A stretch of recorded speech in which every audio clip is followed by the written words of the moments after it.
आज जो योजना का मैं ऐलान करने जा रहा हूं, इस योजना का नाम है पुजारी ग्रंथी सम्मान योजना। इस योजना के तहत मंदिरों में भगवान की पूजा करने वाले लोगों को पूजा करवाने वाले पुजारियों को और गुरुद्वारे में ग्रंथियों को हर महीने सम्मान राशि देने का प्रावधान है। हम जानते हैं कि किस तरह से एक पुजारी हमारे सुख दुख सब में काम आता है।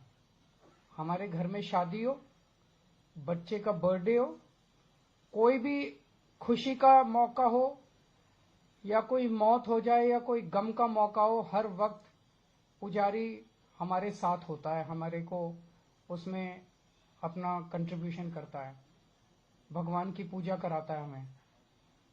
ये वो तबका है जिसने सदियों सदियों से हमारी परंपराओं, हमारे रीति रिवाजों, इसको पीढ़ी दर पीढ़ी, एक तरह से जो गुरु शिष्य परंपरा पीढ़ी दर पीढ़ी इसने आगे बढ़ाया, हमारे संस्कारों को, हमारी रीति रिवाजों को, हमारे परंपराओं को।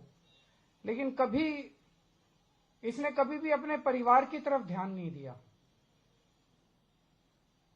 और कभी भी हम लोगों ने इनकी तरफ ध्यान नहीं दिया। हम मंदिर जाते हैं, पूजा करते हैं, लेकिन कभी भी इनकी तरफ हमने ध्यान नहीं दिया। आज इस योजना के जरिए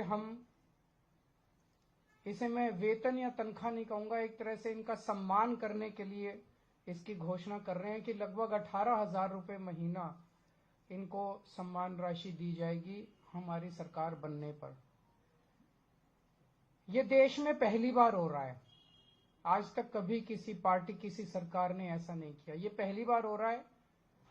जैसे दिल्ली में हमने कई काम पहली बार किए, स्कूल अच्छे किए, पहली बार किए, अस्पताल अच्छे किए, पहली बार किए, महिलाओं के लिए बस यात्रा फ्री करी, पहली बार करी।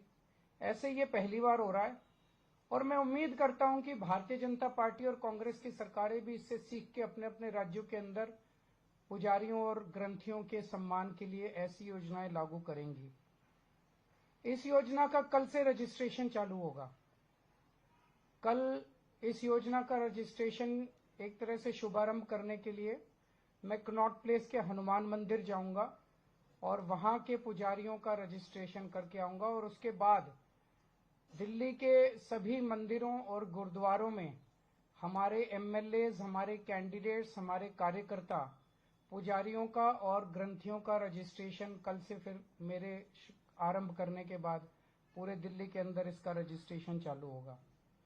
मेरी भारतीय जनता पार्टी से हाथ जोड़ के विनती है, जैसे उन्होंने पुलिस भेज के फर्जी केस करके महिला सम्मान को रोकने की कोशिश की, लेकिन रोक नहीं पाए, हुआ रजिस्ट्रेशन।